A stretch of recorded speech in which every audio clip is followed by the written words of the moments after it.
Good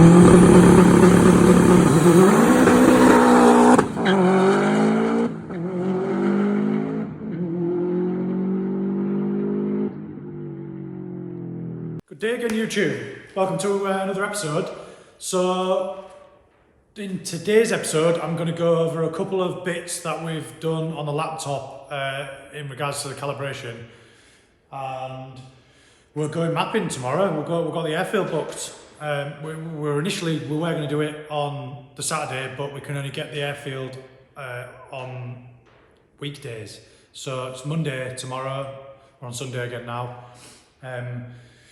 Yeah, my dad's going to be driving, and I'm going to be sat in the passenger seat on the laptop. So we've got to the things we've got to do today is I'm going to go to the laptop now and show you. We've got AVCS latch points, which I've done, but I'm going to show you what I've done.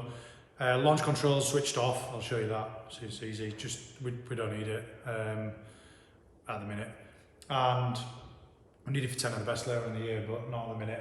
And then relative fuel pressure multiplier. I've just set that up to my base fuel pressure on the car. So I'll show you that, and then we'll throw the passenger seat in. I've got two other little minor issues. A coolant leak, which on the expansion tank, which I've taken the expansion tank lid off, given it to Andy. He's welded it and it's still leaking. So I don't know, it's just one of them things. I'm going to get one of the Bachelor Racing ones. So for now, I've miracle steeled it. But I needed it for tomorrow, just to serve a purpose. So hopefully, I'm going to fire it up in a minute and make sure that it stops that leak. And the other issue is the Acusum it's leaking air. I don't know whether it's in the AN lines that I put in, remember going to the dash, or whether it's the old gauge, I don't know. But there's too many connections, there's like 6 connections. So I'm going to take the sensor from the end, the sensor that fits that little adapter. I'm going to pie the gauge off in the middle of the dash, and I'm going to put the sensor straight into the end of the Acusum. So I'll show you me doing that, and then we'll test it, because that sensor is scaled into the dash. So we might have to just adjust a bit of the wiring, but it'll be all right. The other thing is Renegade. I couldn't get hold of any of the Renegade E85. People are struggling to get hold of it. So I'm mixing my own. I'm going to run E50, so we're running a slightly higher percentage base of ethanol, because I was running the Renegade at 50-50 with V-Power or SO99. So I'm going to run this stuff. I'll show you if the camera will it follow that far? Yeah. It is. It's eco fuel, bioethanol. I think it's pretty commonly used, to be honest.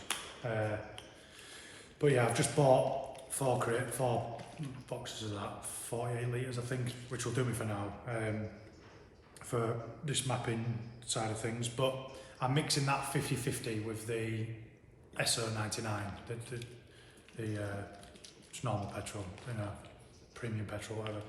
So we'll be running an E50 mix overall. I did just put this in neat, and it's just a nightmare to start the car. Cold start just hates it.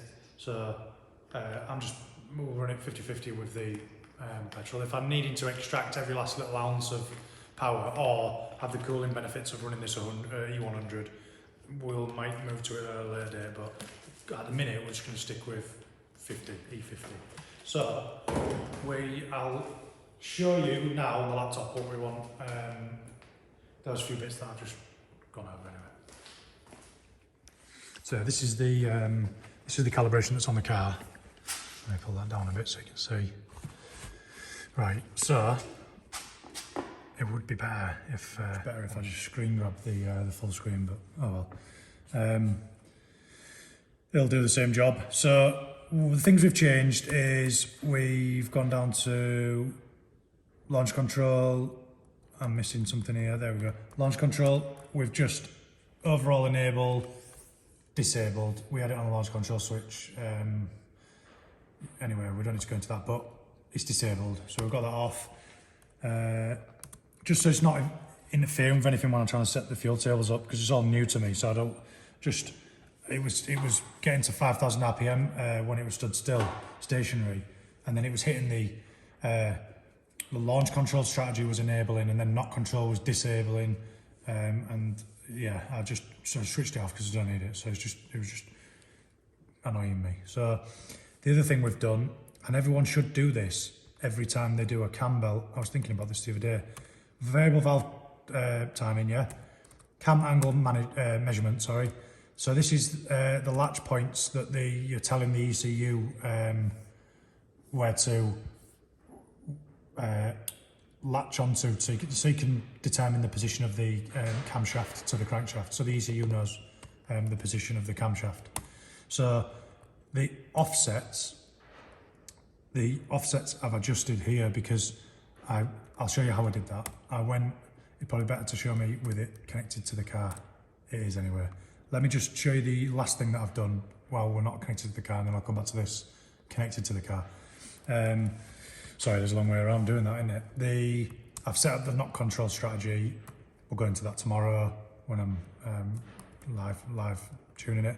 And the other thing we've done is under fueling, we've done corrections, relative fuel pressure multiplier here.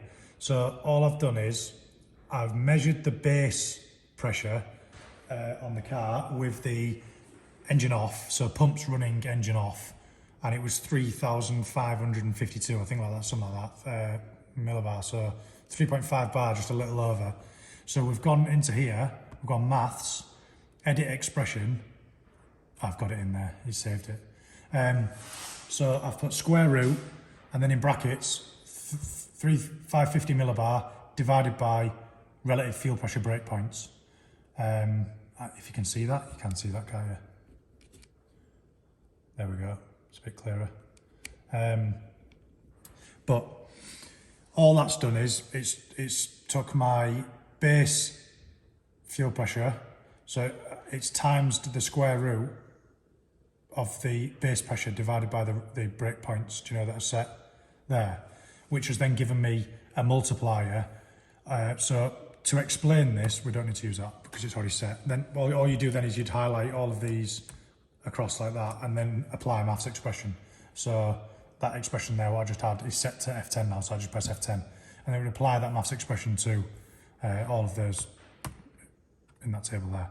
So what this means is, if you've got a dip in a relative fuel pressure, so the relative fuel pressure is the difference between the fuel pressure and the manifold absolute pressure. You can change what you want the reference point as, but I've got it set to manifold absolute pressure. So that means if there's a dip or an increase or decrease either way in the fuel pressure in relation to the boost. So if you had let's say for example, if you had a weak fuel pump and it was starting to drop off as the boost was getting higher, you know, as the pressure was increasing, this would apply a multiplier. As long as you've got the headroom in your duty cycle on the injectors, this applies this multiplier, you know, relative to what the relative fuel pressure is running. So if we went down to 1 bar, you know, of relative fuel pressure, then we would be applying a 1.884 multiplier onto all of the fuel tables. So you're not going to be leaning out, basically, is what it's doing. So I just thought I'd put that in. Some people don't put it in. I'd rather have it in. Some people say it's something else to go wrong if your fuel pressure sensor goes wrong, but I'd rather have it in place than not, in my opinion. So I'll connect to the car now and we'll show you how I've set the variable valve timing up and why that's important as well, and how it varies when you do timing belts and stuff like that.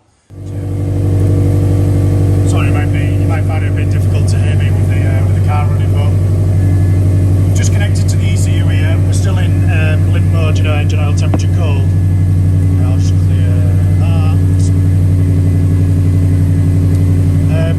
So what we've got here, there's no duty cycle being applied to the AVCS, to the variable valve timing.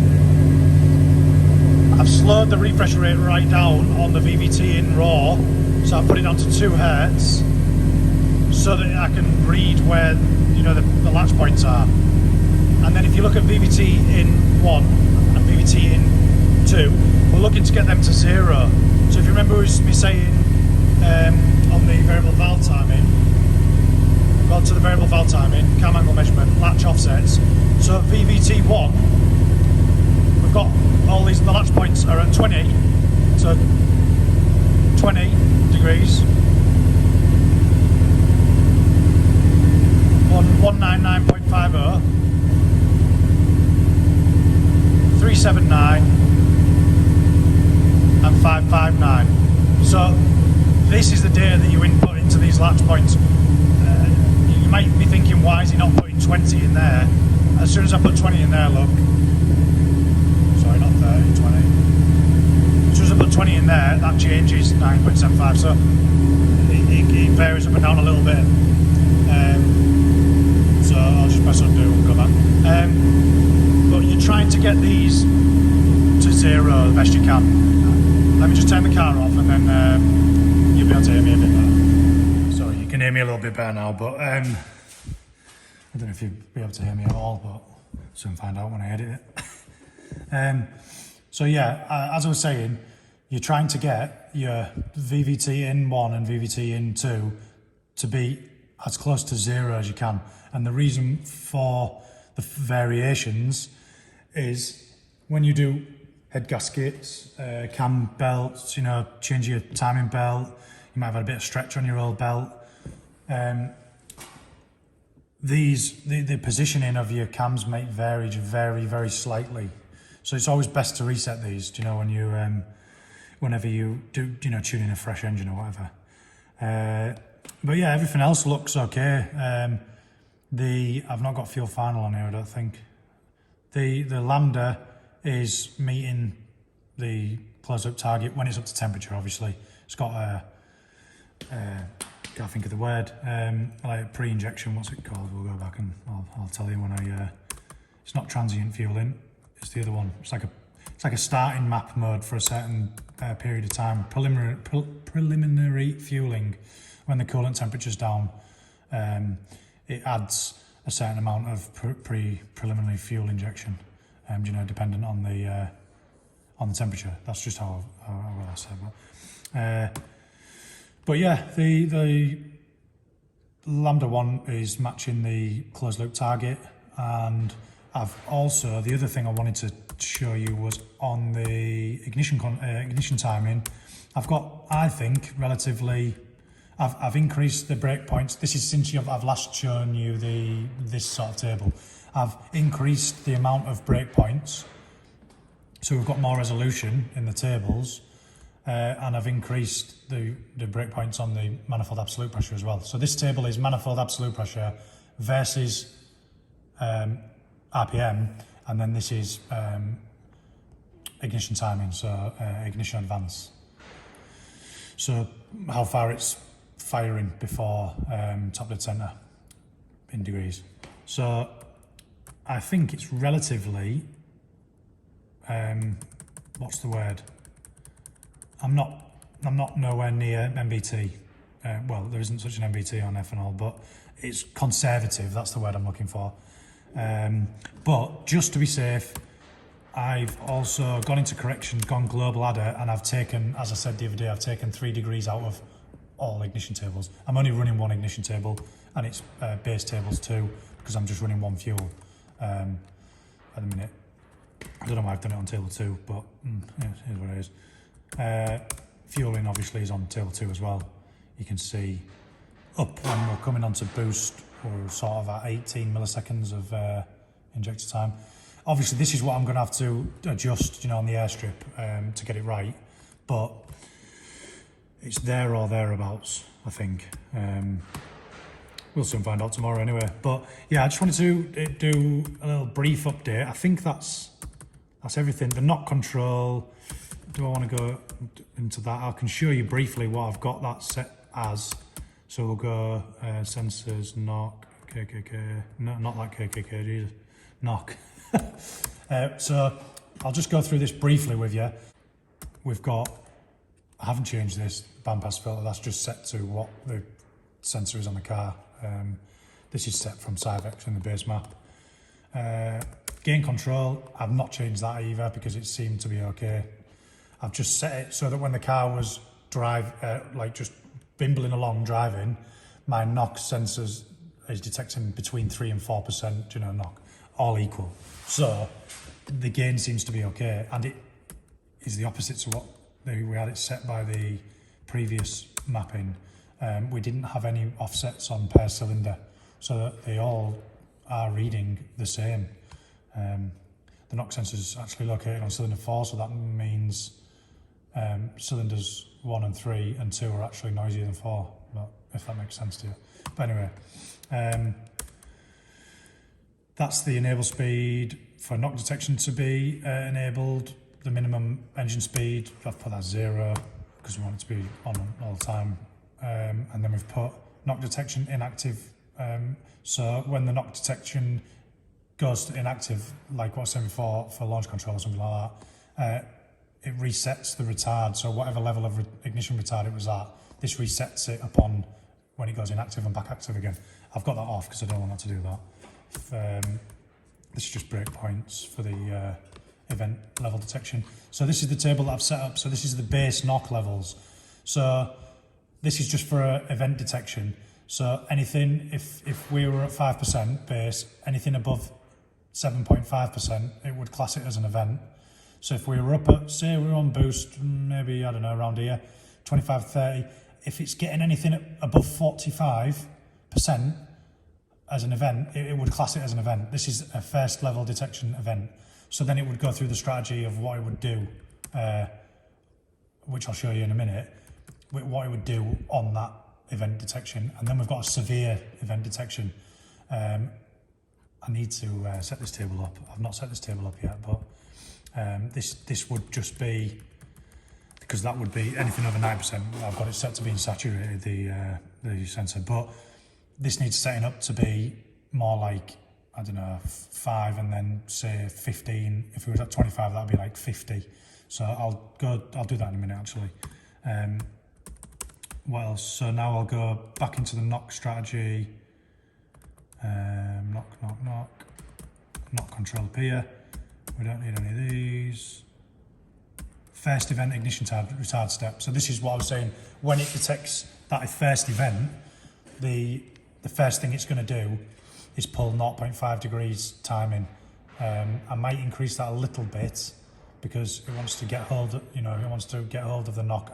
I might put that up to 2, but we'll see. See what the logs are saying. So that's first event. Then we've got the ignition retard step. So this is on when it's detected an event, it's going to pull 1 degree of timing out, and then obviously it'll see if it's got it under control. If it hasn't, it could go to this step, which is the severe step, but we've not set that table up yet, but it would pull 3 degrees if it got a severe knock. Up to a maximum of 10 degrees, it'll pull maximum 10 degrees timing out. And then this is the reinstate step. So this is how many cycles of non-knocking occurrences does it have to go through before it starts reinstating the timing that it's pulled. And then the next setting is how much timing it's going to reinstate per cycle after those 10 cycles. So 0.13 degrees, it'll start slowly putting it back in. Not slowly, per cycle, which could be quite a lot at 8,000 RPM. This is the ignition retard threshold for full fuel cut. So if it's pulling 10 degrees timing, it will be at full fuel cut. I might pull that down to 8 degrees, but we'll see. So it's at full fuel cut before the maximum ignition retard. And then this is the ignition retard when the knock sensing's failing. I've not got that set. And the knock control inactive resets retard. We've already been through that. Anyway, that's the knock control. Briefly gone over, but you get the gist. I'm going to go now and set what I've just said for the severe table there. I'm going to I'm going to set that table up now, and then we'll go into the car and I'll show you the Akisump thing, what I was talking about, the leak. After I've shown you this coolant leak. The bodge. There's the bodge of the coolant leak. So it's leaking around here, so I've miracle steeled it. Fantastic stuff. Okay, no. But anyway, this is going to be swapped for a Bachelor Racing one, which I probably should have done in the first place. And they come with the option M14 by 1.5 threaded piece, so you can put a banjo, you can put an adapter for an AN fitting in there, which is what I'm going to do. So yeah, I've pulled the Aki-sump out, but I'm thinking it's leaking from that shrouder valve there because it's old, real old. Either that or this line, which is going up to that gauge, and you remember all the fittings and sensors that I've got going up behind there. But I'm going to leak test it now and yeah, then go from there. But we'll also, the other thing, I wanted to throw the passenger seat in, because I don't think somehow I'm going to fit in that. Now, I've got a shout out to Brad, because he gave me that seat, so I'm going to throw that in and we'll be all set. And then my dad's going to come up and we're going to load the car onto the trailer, and that's that. And then it'll be tomorrow, and I'll be able to talk through as much as I can what I'm doing as far as laptop things. But yeah, just a brief video today, that was it, just to keep everyone up to date. But yeah, tune into the next episode and we'll be on with some proper tuning and be able to hear it. I'll put a snip in at the end anyway, because I did a video the other day and it sounded mega, so yeah. Take it easy, catch you in the next one.